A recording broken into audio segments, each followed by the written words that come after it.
Friday, I will continue what I had started last week and left off in the middle of, well, two-thirds of the way through. And that was the work with probably the most threatening, most frightening, and difficult client I've ever had, who I call Scott in my presentation.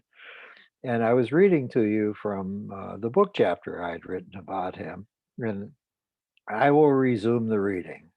I do want to say, because I'm probably going to go there after I finish with what I'm reading here, that it's been very upsetting for me this week to revisit that. I ordinarily don't spend time thinking about it, but I started to immerse myself in it last week, and I've been reverberating to what I've been remembering, and it's been terribly stressful for me and upsetting. Visiting it again, presenting it, has led me to start doing what feels like some important work with myself. And it's not pleasant work, particularly. But what's the old saying? Let sleeping dogs lie? Well, I didn't let sleeping dogs lie. I presented this, and now I'm stuck with myself. And I have ruminations I'm going to want to share about what I'm learning about and what this means to me and where I've been led because I revisited this. But just let me finish the bones of the story first, and then maybe I'll get into that. I'll back up one chapter. Uh, I had, at the end of my last presentation, I had told those of you who are following me that I had decided to take his assertion that he had made to me early in my knowing of him seriously, that he'd been teased a lot because he felt he couldn't throw a baseball properly when he was a kid. And he was teased for throwing like a girl, and he had shied away from any investment in athletics, partly because of the bullying and teasing he got. And I offered him in the therapy that I was going to teach him to throw a ball. I was going to look at how he threw. And if he had a problem, I was going to help him overcome it. And I had actually bought two mitts, one for him and catcher's mitt for me, and several baseballs. And we started, instead of my seeing him in the office, we started going out in the alley behind the building, and we were just as the father and son does in Field of Dreams. We were playing catch with each other while we were talking about whatever he wanted to talk to me about. So here's where I'll pick up my narrative. While we played catch, I heard more about his troubles with Donna, his girlfriend. His lament that she was so disappointing went on and on. But, wonder of wonders, on that day that I'm remembering, he told me that he had decided to propose to her. That startled me. It was a calculating move on his part, he said. He would make do with her, even if she was not anyone he would be thrilled to have as a wife. It was time to marry if he wanted to have children. They had been together for more than 3 years, so he was going to do it, even though he had serious reservations. Besides, he said, who else would even have him? I'm pausing for a moment because I didn't tell him he was right. I don't know who anybody else who would have him either. No woman who was at all desirable would be interested in him. Well, he had enough reality testing capability to know that about himself. He had somebody who was alive and willing to proceed, supposedly, so he decided to proceed. Scott's plan for the proposal seemed to be not only thoughtful, but quite touching. My client's father and mother lived in New Jersey, and his sister and brother-in-law and their children lived in Brooklyn. So the two of them, Scott and Donna, would take a trip to the East Coast so Donna could meet new relatives and they could look her over. As part of the planned vacation, my client had hired a chauffeured limousine to drive the pair around Manhattan on a certain day. He also arranged that on a billboard on Lower Broadway would be a big sign with the legend, quote, Donna, will you marry me, close quotes, with Scott signed at the bottom. The limousine would stop where Donna could see the sign. There would be a bottle of champagne on board, and my client would have a ring to offer her. Even though he was broke and on disability, he actually used up most of his money he had put aside to care for himself in later years to pay the expenses he was about to incur. The scheme was implemented, and when Scott returned from the trip and gave me a report on its outcome, he was somewhat crestfallen, as should be no surprise. As usual, he was the consummate expert on noticing what was the bad, or rather, what he perceived as being the terrible. Donna had been reserved. She didn't scream with delight at what he had organized. His parents were not sufficiently welcoming. He had gotten into a fight with his sister, and on, the usual Scott stuff. 3 months after the proposal, Donna changed her mind about marriage, gave the ring back to Scott, and told him she could not go forward. She had come to the conclusion that it was not right between the two of them, and she did not want to make a commitment to the life that would not be good for her. He was too angry too often and too disappointed in her. She couldn't live with somebody who felt that way about her. My first reaction was to be reassured that my office mate had at last done some reasonable work with Donna. Her desire to move apart from him was entirely understandable to me, but then I quickly became frightened when I heard the news. Would my client spiral down into rage, hatred, and self destructiveness again? Would the loss of Donna once more stir hopeless despair in him? To my surprise, the implosion never happened. Within a few weeks, Scott discovered a young woman in her early 20s who wanted to become sexual with him on their first date. Of course, he told me about how naive, how ugly, and how stupid she was. Only good to fuck. But he began to see her whenever he was lonely, and he struggled intermittently with erectile problems with her. Then everything turned totally askew. A phone call came from Scott's mother.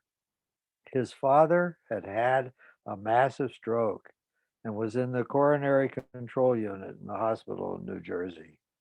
He then left a message for me, canceling his next appointment and briefing me on his need to leave. I tried to reach him, but he was already gone. So I left a message on his voicemail telling him of my caring and assuring him that if he wanted to talk to me while he was gone, I would work out a way to make that happen. Scott's father lingered for many weeks. He regained consciousness after a while and was moved to a regular hospital room. But then he had a second stroke and was back in CCU and on life support. Scott and I began to speak regularly. My client became a fierce patient advocate, spending hours at the hospital making sure that his father got the best care possible. Scott also tried to comfort his mother to the best of his abilities, a very strange role for him to occupy. In his conversations with me, Scott's most burning question was what was it he might do to show his father that he loved the man?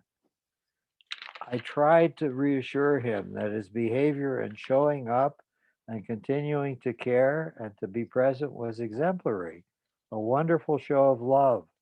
I encouraged Scott to tell his father of that love and to see if he could find some memories of any shared moments with his father and speak aloud of his gratitude of having had such wonderful moments.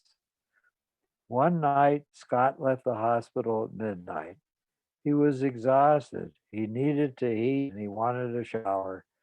He went to his mother's home, took care of himself, went to sleep, and returned to the hospital at 8 a.m., only to find out that at last the man had died in the night. Scott was overcome with remorse that he had not been present at the moment of death. Once more, I made the attempt to assure him that he could not have changed the outcome and that for many weeks he had been more than a wonderful son. While the days of crisis had been playing out, Scott asked me to be his errand boy. He sent me his car keys, his apartment keys, and his mailbox key by express mail. At various times, I moved his car so that it would not be ticketed. I collected his mail and sent it on to him. And I boxed up some personal items he wanted to have sent to him in New Jersey.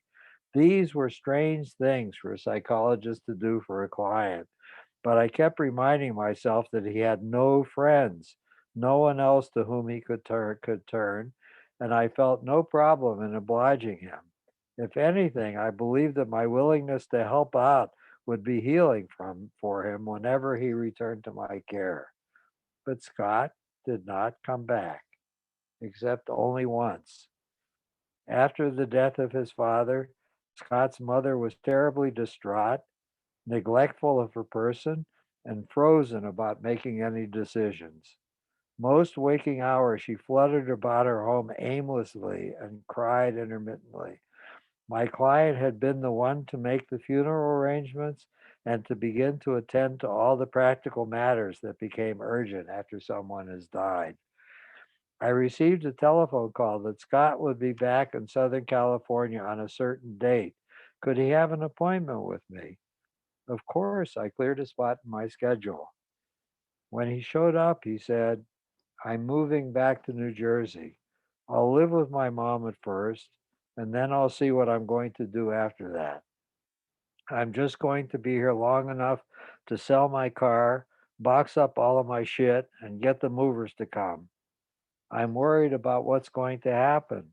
I can't seem to be in my mother's presence for several hours with getting so pissed off at her, her stupidity, and her incompetence that I just want to scream at her. I said, it's ironic, Scott. You never felt parented in any reasonable way by either of your parents, and at least for now, you wind up a kind of parent to your mother. She does sound done in. She's like a small, frightened, hurting little girl who can't comfort herself. Hopefully, she'll heal over time. Maybe you can find the strength not to do what was done to you. Screaming at her won't accomplish much. As a matter of fact, it won't even make you feel any better. When provoked, see if you can take a deep breath. Go for a walk until you center yourself. Reach deep and see if you can find some small reserve of patience. Getting her back to some kind of equilibrium will probably take months, and it will tax you to the maximum. He answered, that's not the only thing that's bothering me a lot. I still don't think I did enough for my father. I keep worrying that he died and didn't understand that I'd forgiven him and loved him.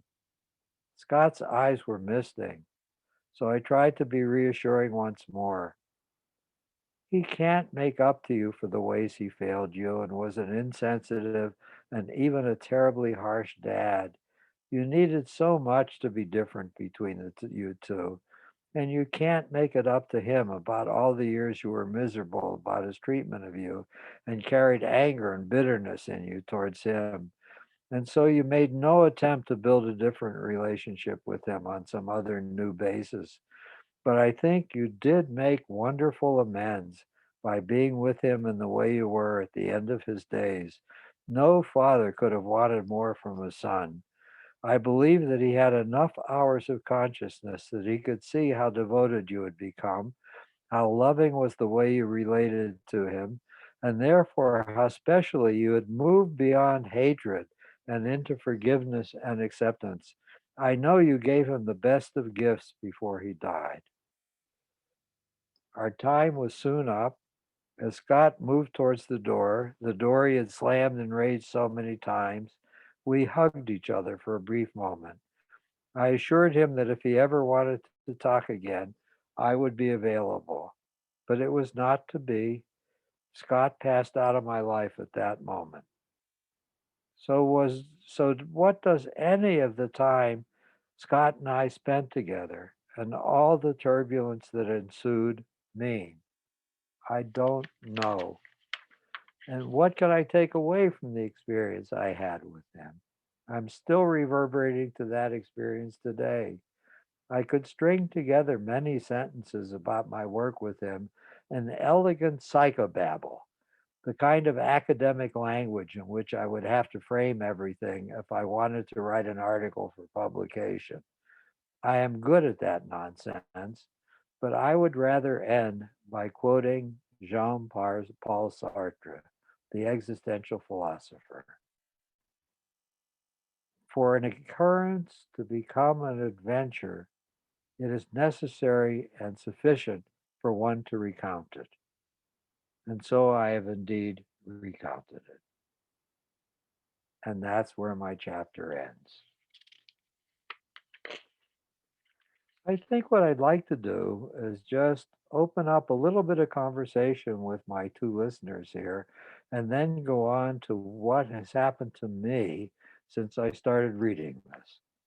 So the floor is yours for a few minutes.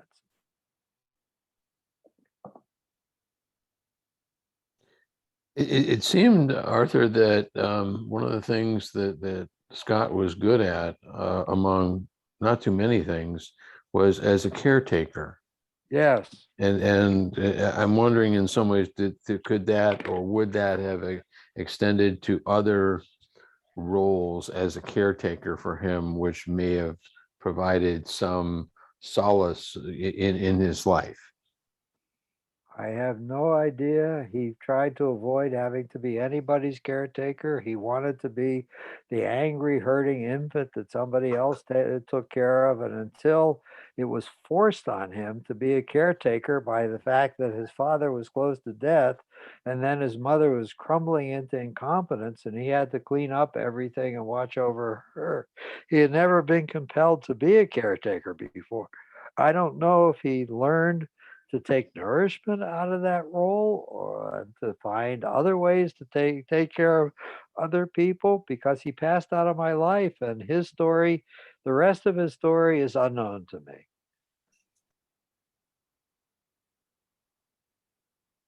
But he was good at it. He was a fierce patient advocate for his father while his father was in the hospital. And he was Mhm. very good at dealing with attorneys, wills, funeral arrangements, and all the rest of things he had to step into after his father died. He was exceptionally good at that. Well, he's a very bright person.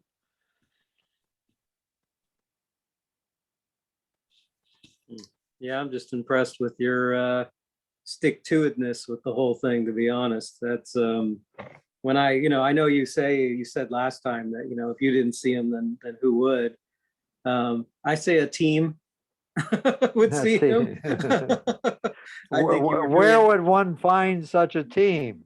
yeah, they well, you'd have to, yeah, they do kind of exist, but I think, or maybe nowadays they kind of, like, this is someone who really ultimately might have needed, that person who could check mail, or, these, all these kind of like environmental interventions, and maybe a med value. I mean, there's a lot going on there. And you were just kind of being the entire Delta force of therapists there to take care of him. Uh, What made you decide to oblige him in terms of his requests to, move his car and all those other things that you did for him? I guess I just had compassion for him. There was nobody else. He had managed to alienate everybody. He had no friends. Who was going to do those things? What did you like about him? Pardon me? What did you like about him? Nothing. Yeah. Huh. So then what motivated you to keep working with him? Terror. That's what I'm going to be talking about. Fear that he was going to kill me, or really would kill himself, and then I would have legal problems, or kill my wife, and then I would have to deal with that. So what was it, if you were not kind to him and you were not caring and empathic, that he would become angry at you and Yes, would, okay. yes. I was like a deer in the headlights. Hmm. No, you were a hostage. Yeah, Yeah. So how come you didn't try to pawn him off on someone else? because I thought that if I tried to do that, he would kill me. So real terror. Yes, I had Yes. real terror. That's what I'm not proud of. I could make a very noble presentation of myself about how much I cared about him and how willing I was to stretch the limits of what therapists ordinarily do in order to provide him an experience of being cared for. And that's true, but my motivation was sheer terror that I had to do those things because God knows what kind of loose cannon he would really turn into if I disappointed him.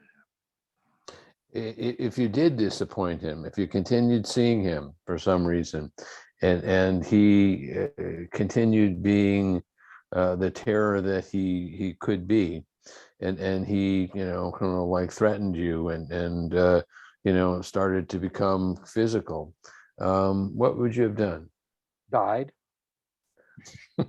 Well, as an alternative to that. No, I didn't have any alternatives. I was prepared to continue to try and find some way to be responsive to him and to try to manage him. And I was already visiting frequently. That's what I'm not proud of. I was already visiting frequently that I would lose and he would kill me. And I was visiting my Mm. own death. Had a client start to go down that road once with me, and I told him to take a number and get in line.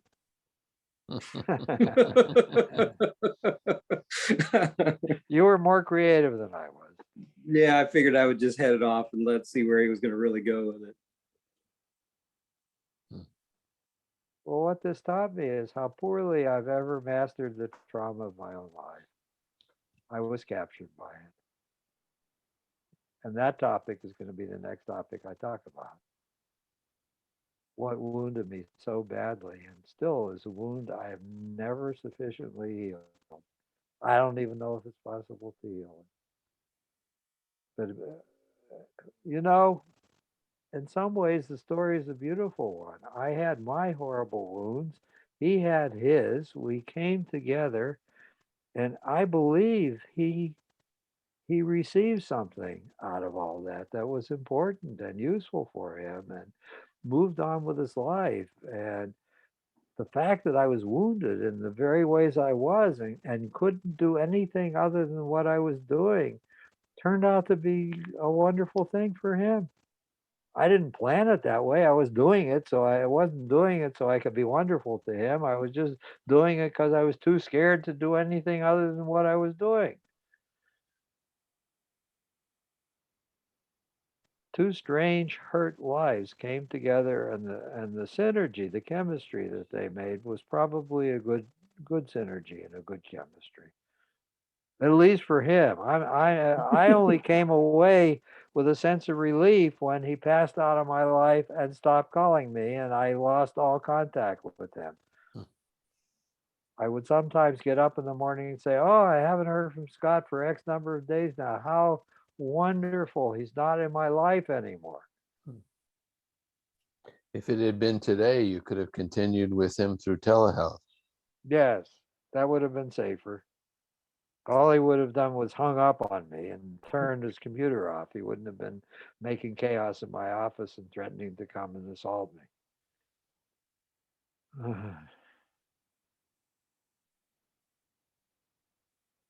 Yeah, I think you were given some past traumas. It's that oftentimes when someone's confronted with something that even has a hint or an allergy of what's happened in the past, there's a paralysis that can kind of come on for that person. I think you were somewhat paralyzed in a way.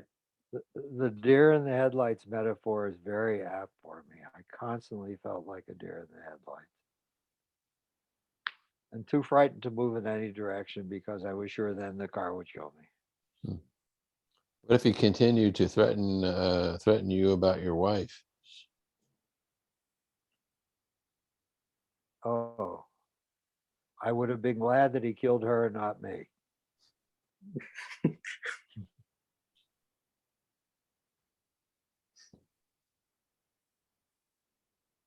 I'll tell you about my shame. We were in New York once with my younger daughter and my wife and me, and we were walking down Fifth Avenue, and a A deranged man came running out of an alley that we were passing, screaming at his top of lungs and screaming, "Fuck you, I'm going to kill you." And I fled. I didn't stay to protect my wife and daughter. I ran across the street as fast as I could to get away from him. That's another example of my wound. I couldn't stay and be protective.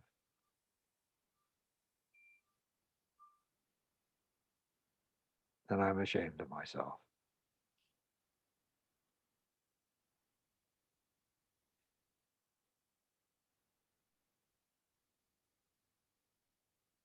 Hmm. I even took karate lessons once, but that didn't help. Do you know why you were uh you were unprotective or of your wife Yeah, or because I was in a panic and only wanted to get away from trouble. but where did that come from? Oh, it came from my childhood. That's where I'm going to go Yeah. visit next about how I got wounded. Hmm. Okay. Anything else before I move on? Any other comments? Hmm. I feel ashamed of the ugliness in myself and the disappointment with myself that I'm presenting to you guys and whoever else happens to listen to this. Mm. I I, don't think anybody really knows how they're going to respond in those kinds of situations and things like that. You know, that it's more visceral and less thinking. You know, I don't can't judge yourself for how you might react, really. oh, I'm very good at judging myself. What are you talking about? I can't judge myself. Well, I'm Hmm. you excellent at can. judging myself. Hmm. All right, guys, I have something else to read.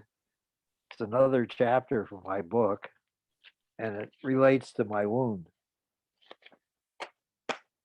Are you ready? You can mute yourselves again. I'll check in with you when I'm done or when I'm stop in the middle.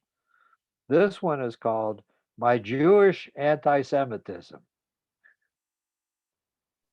Our sense of who we are and what life is about is strongly shaped by the impact of world events, by the beliefs of the cultures in which we're raised, by the interactions we have in our families as we grow, and by both the experiences we shape and all the others that pour into us as we transit across the sweep of our days. For me, I have been, quote, born a Jew, close quotes. What that means to have been born a Jew has somehow been screwed up for me by a large melange of my lived moments. I have spent my life in conflict about this significant piece of how I'm identified by others, this piece of how I've learned to think of myself as well. At times, I have the experience that it's wonderful being a Jew, close quotes. At too many times, though, being Jewish for me is frightening, shame ridden, or horrible. I was born into this world at a time of great distress across the globe. In the United States, those living here were moving through the second year of the quote, Great Depression, close quotes. 20% of the population was unemployed. Beggars were everywhere. Europe was similarly being battered.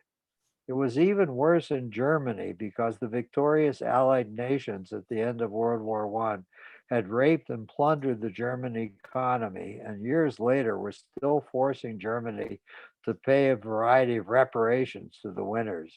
German currency was worthless, many were starving, rioting was frequent, and out of the unrest and desperation, Adolf Hitler was on the rise as a charismatic leader, promising to bring Germany back to renewed prosperity and to future glory.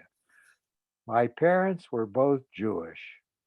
For the first 3 years of my life, I lived in Duquesne, Pennsylvania, a small mill town across the Monongahela River from Pittsburgh, owned and run by U.S. Steel. My family, my two sisters, and my parents, and myself occupied the upper floor of a two-story duplex. My father and my uncle the lower unit was the residence of my father's brother, his wife, and his three children.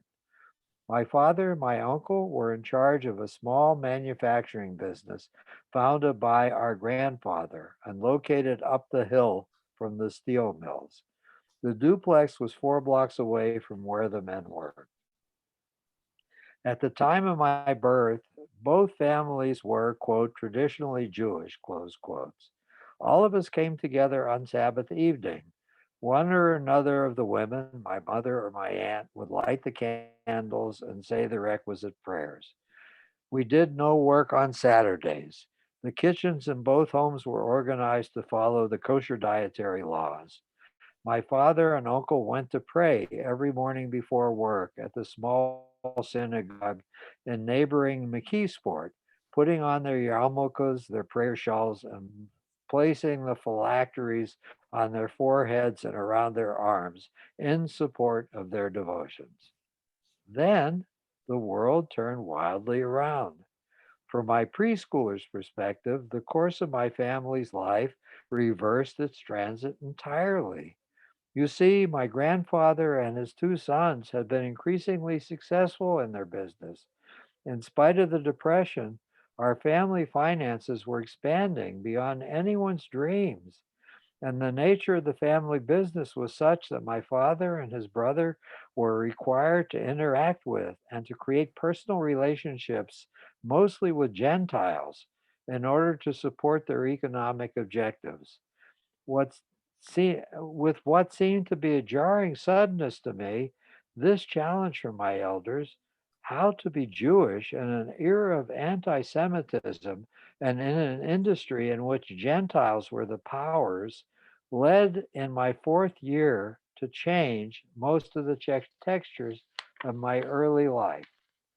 As the family business expanded, my uncle, aunt, and their children, and my cousins moved to Brooklyn, New York in 1935 to open a new branch of the business there. My own family, flush with its rising affluence, moved across the river into Pittsburgh and settled into a much larger, more luxurious residence in the Squirrel Hill area of the city, a large enclave of both cultured and affluent residents. A great portion of this golden ghetto were assimilated, less Jewish Jews.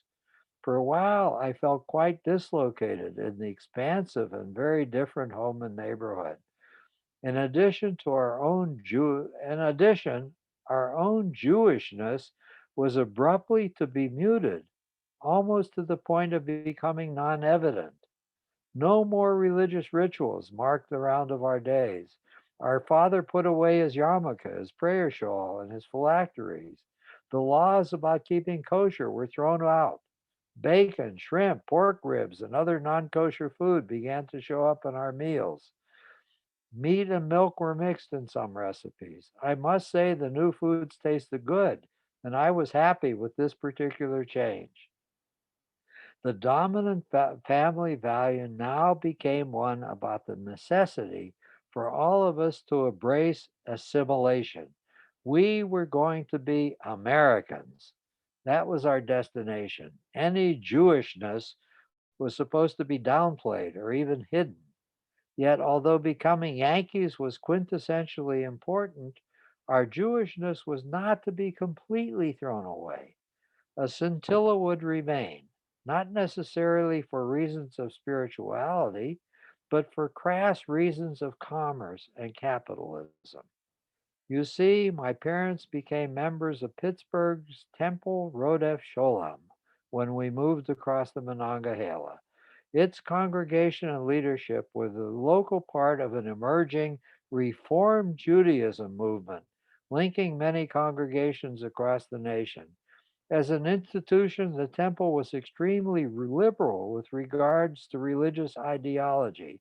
In many ways, it attempted to ape the rituals of the Episcopal Church. There was an organ in the loft of the sanctuary. A choir entertained those who attended services. Men, women, and children sat in the sanctuary together. The men no longer occupied the praying area and communed with the deity by themselves. Women and youngsters segregated by curtains from those praying within and not themselves allowed to participate in the rituals. Services were held on Sunday and not on Saturday. The men no longer wore yarmulkes and prayer shawls in the sanctuary, but showed up in their finest suits. The tradition of the bar mitzvah to recognize the transit into adulthood at age 13 was abolished.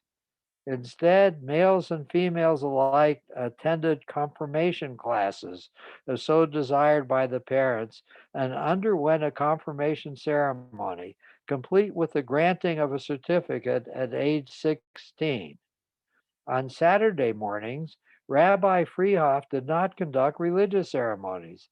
Instead, he welcomed congregation members who might be interested to hear him deliver a morning lecture on the embedded messages and importance of some novel he had read, or about current events, or his reflection about evolving textures in the culture or politics of the nation that were either inspiring or alarming for him.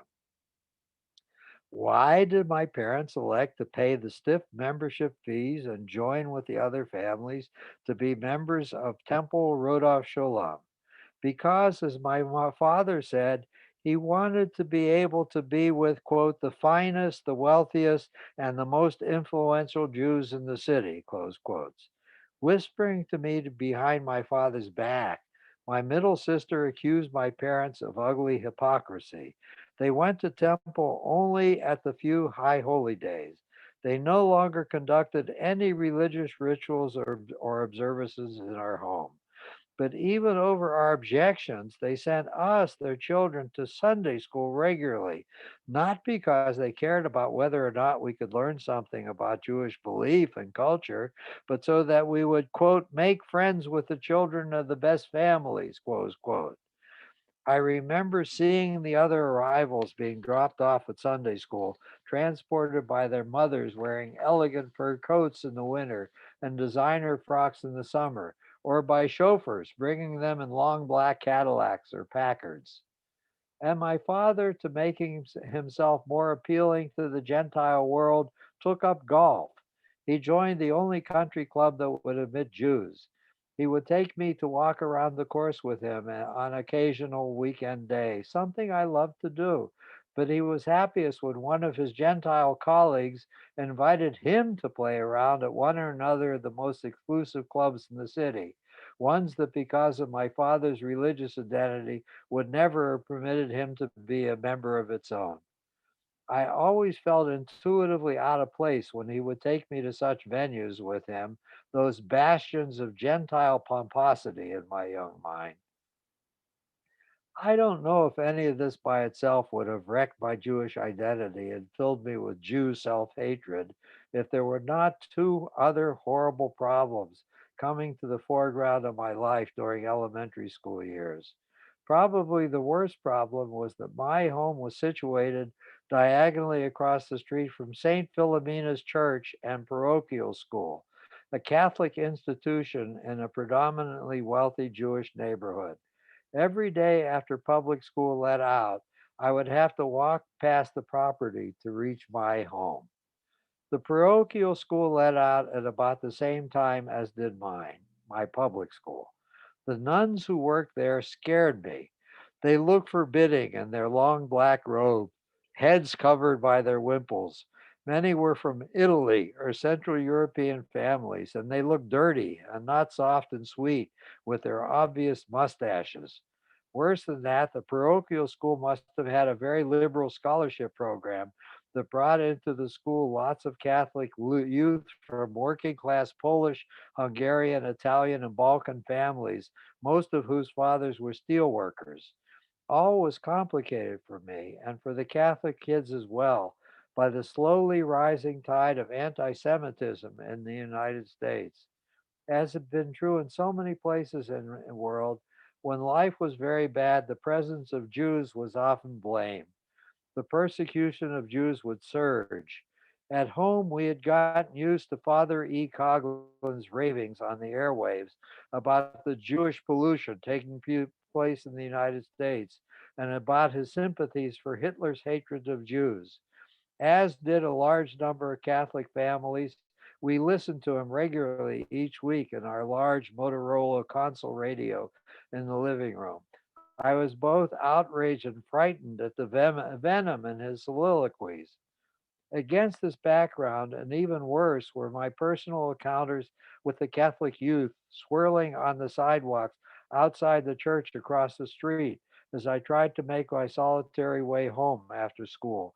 Often they would sneer and call me little shit kike, but worse, on occasion, they would incite each other to violence, pounce on me in a pack, and beat me quite badly.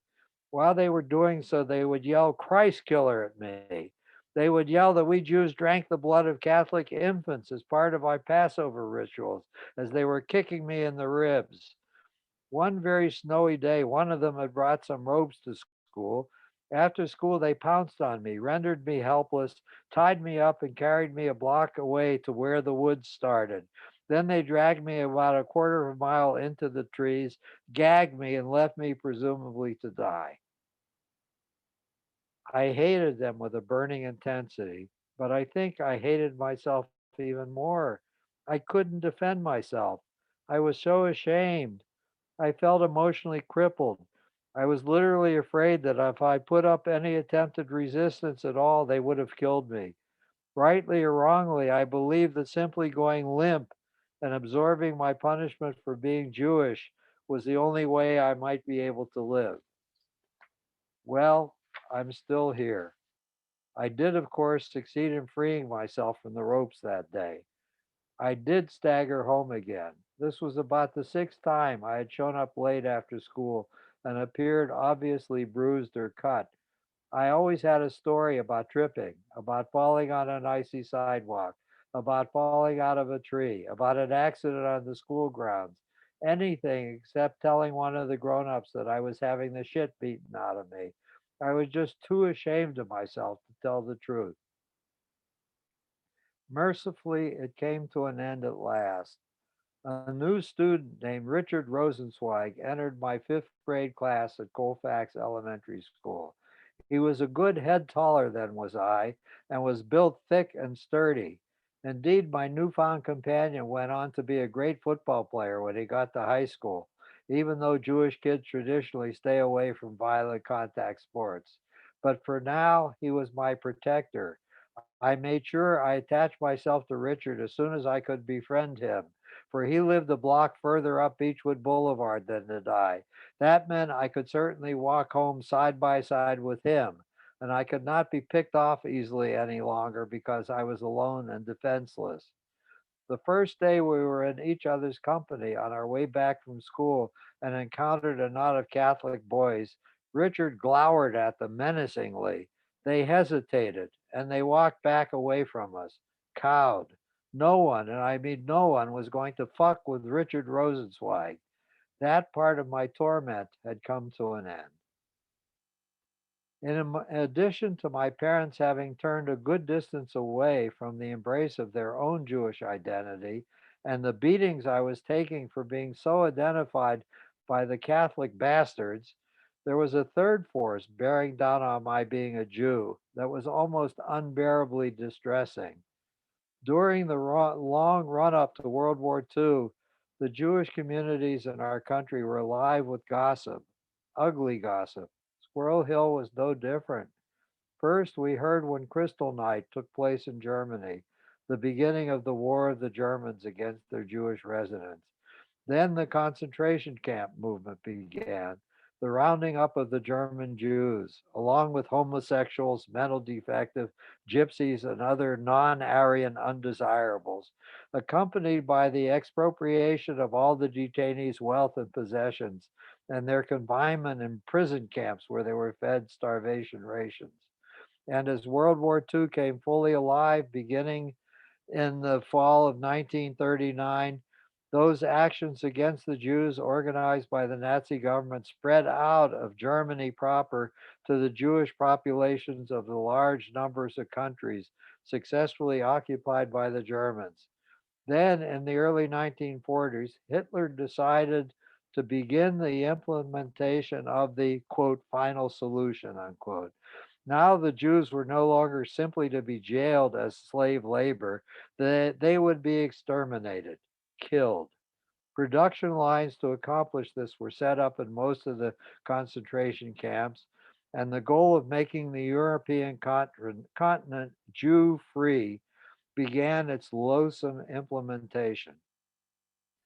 Intermittently, my community had also received new arrivals, Jews from the continent fleeing before they were rounded up and bringing their story of the lives and experiences of Jews and their communities in Europe to us. I was proud of my father for sponsoring two Hungarian families, bringing them to Pittsburgh and supporting them financially until they managed to generate income for themselves. One of the families opened an upholstery business, another Hungarian restaurant. Our home was suddenly full of new fabric on chairs and sofas, and we frequently began to go out and eat cabbage borscht, goulash, chicken paprika, stuffed cabbage, and wonderful strudels and palachintas at the restaurant. I was even allowed to sip the Egri Bigafer bull's blood wine that was often served with the meals. I liked the food much better than my mother's cooking. It tasted good, her cooking did. But the newsreels of all the hideous events unfolding in Europe and the films and radio broadcasts of Hitler's impassioned and hypnotic ranting at the Nuremberg rallies had an evil effect on me. I was frightened. I was a Jew. Was Hitler coming here? Would I be sent to a concentration camp? Would I be killed? And then there was survival guilt. By what miracle of fate had my forebears decided to emigrate to this country while it was still fairly easy to do so? Why was I born here and not there? Why had I been allowed to escape the horrific fate now befalling those to whom I had some bond of kinship I did not seek, did not understand, did not value, and felt often like it was a curse I was carrying? Were Jews the chosen people? If so, we seem to have been chosen to be stigmatized, cursed, vilified, pursued, persecuted, cast out, and murdered in large numbers. Some choice. Who the hell had chosen Jews for that? At the same time, I was well aware of the resiliency of the people, how against all odds the culture had survived, and among its members were an astonishing number of significant persons who had made enormous contributions to human experience everywhere in the world. Political leaders, philosophers, scientists, poets, novelists, composers, musicians, artists, mathematicians, teachers, physicians, journalists, and a much higher percentage of the small numbers of members of the underlying cohort population than any other identifiable group in the world. Maybe I used to think Darwin was correct. The slower, less visionary, and non intuitive members of those who were cursed with Jewishness had been wiped out in successive eras of persecution. Only the adept and capable had survived and procreated. Nice thoughts, but on the balance, I remained ashamed and frightened of being a Jew and tried to avoid publicly announcing that part of my identity. I never lied, but I never offered to self describe myself without first being asked. Yet, on two occasions, being a Jew filled me with joy and a sense of community. The first of these took place on Rosh Hashanah Eve, 1942, almost a year since the United States had entered the war. I was seated with my family in the sanctuary of Temple Rodolph Shalom. Of course, my parents were there. Remember, it was the high holidays. It was the only time they went, and they went at least once. The formal service had ended, and Rabbi Freehoff had begun giving his sermon before adjourning the event. I can't remember what his topic might have been. I was preoccupied watching how the wealthiest were dressed in unbelievably expensive clothing, how the women flashed their jewelry, and how one and all seemed constantly to preen and to want to be noticed. What turned out to rivet my attention, though, was a shocking occurrence. From the side of the bema, one of the assistant rabbis suddenly appeared, striding up to Rabbi Freehoff and beginning to whisper in his ear, interrupting him in the process. Such a thing was heretical. The senior rabbi at first looked annoyed, but his wave of resentment passed quickly, and he stood quietly, listening. When the assistant rabbi scurried away, Rabbi Freehoff turned to the congregation anew and said, I have no more sermon to recite tonight. My dear friends, I've just been notified that American troops have landed today on the coast of North Africa. They're arriving in waves. For us, we may at last begin to take hope. The tide of war, a war we've been losing, is turning at last. And for us Jews, this is a beginning. We're going home. We're going home to Morocco, to Palestine, and then to France, to Denmark, to Belgium, to Holland, to Norway, to Austria, to Czechoslovakia, to Poland, Italy, Hungary, Romania, and everywhere else there are Jews. We're going to get our people out. They will be free again. Rabbi Freehoff then told us to stand. He instructed the organist and the choir to lead us while he asked the entire assemblage to join in singing Hatikva, the hymn of Jewish hope for liberation and for the people's return to the homeland of Canaan.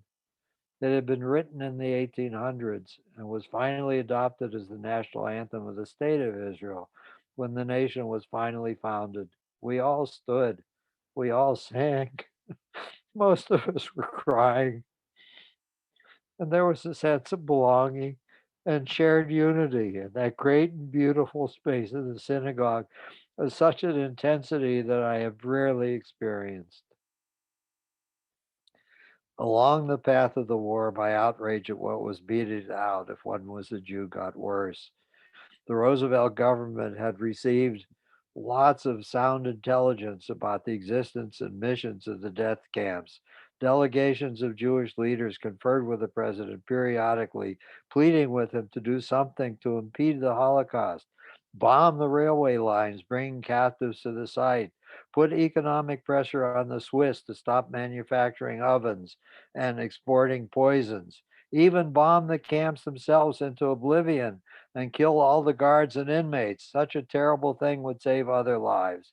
Each time Roosevelt, whom we revered, demurred, stating that the nation's military capability must be used to defeat the enemy and to end the war as soon as possible. It could not be diverted to a mission that would do nothing to hasten peace. I knew about all of this. It was a sore topic of gossip between my friends and myself, even as a young preteen. Then the war ended. Then I saw the newsreels of troops entering the death camps, an overwhelming number of dead Jewish bodies, many naked, some in striped pajamas, uniforms, bodies piled up like cordwood because the guards had fled before the dead could be cremated or buried, bulldozers pushing a myriad of corpses into mass graves, workers sprinkling powdered lye on the corpses to disinfect and to present disease, and then bulldozers pushing earth back again to cover over these final resting places. Those liberated inmates still alive could barely move about. They were emaciated from extreme starvation and looked as if they might die at any moment, which indeed some did. The sights were riveting. The sights were unbearable. I think I will stop here. I have more to say, but time is ending. All right. Welcome to my Jewishness. Oh, Well, that God. definitely gives some context to your later life reactions. Oh, God.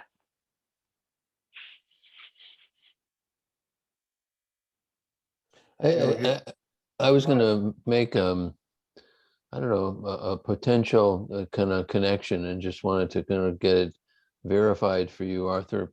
You know, I've always, and I'm sure Aaron does too, marveled at your ability, capacity, and courage to work with all comers.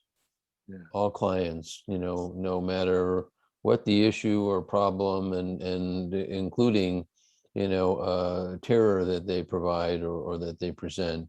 And I'm wondering in some ways if that is your way of, you know, um, standing up to the bullies of the world, or to the people that persecute. And in your own way, you're showing the strength and courage that maybe you didn't have when the Catholic boys beat you up. Well, I found your comments very moving, and it's made me look at myself and think about myself, and I came up with something. It's a different part of me, but it's related to what you're saying. I've often looked at my own wounds, and I have loathed myself for them, and I've had kindness for them, everything. I've had every response, but there's been a consistent mantra I have, and that is, if I'm to heal myself, I have to give to others that which I never received. I have to practice being what I would have liked. I learned to be a parent in that way. I tried to be the parent I would have liked for myself. I tried to be the therapist I would have liked for myself. I tried to be the good friend that I would have liked for myself. And often I'm inventing it. I have no template on how to do that whatsoever. I try and find some way to proceed with that. But that to me is how I can become. I have to give away what I wanted. Mhm. And it's hopeless. Like everything else, it's all hopeless.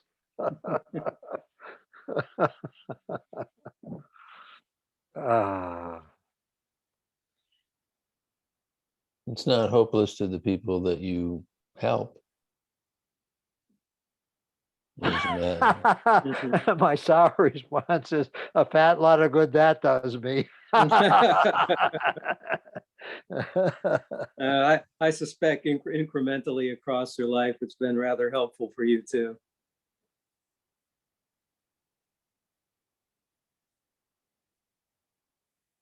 Well, I live in paradoxes. One of them is I can't stop loathing myself, and the other is I can appreciate what a better person I've become over the years of my life, and how much more worthy and deserving and good and a force for something productive in this world I've become, in spite of all the obstacles. And both of those things are true.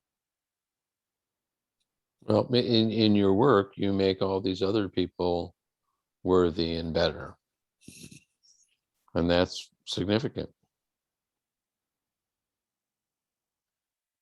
I know that. My children live less damaged and more admirable lives than I was able to live. Hmm.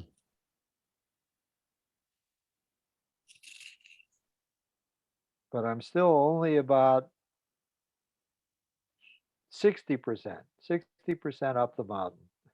And I'm getting old. I don't have a lot of time to make the journey up the other 40%. And the atmosphere is very rare. Oxygen isn't available in large There's that amounts. there's that famous line by Camus that we must imagine Sisyphus happy. Well, he had something meaningful to do. Yeah. Yeah, you don't have to make it to the top of the mountain. 60% is quite good. As long as you dig your heels in and put your shoulder against the rock, you're winning. Thank you for that one. That one's very dear. Mhm. All right. I will stop here today, and I will finish next week with the rest of my struggle with my ambivalence about Jewishness. Okay. Very good. All right. See Be you next well. week. Okay. Bye Bye, Bye. now. guys. Bye now.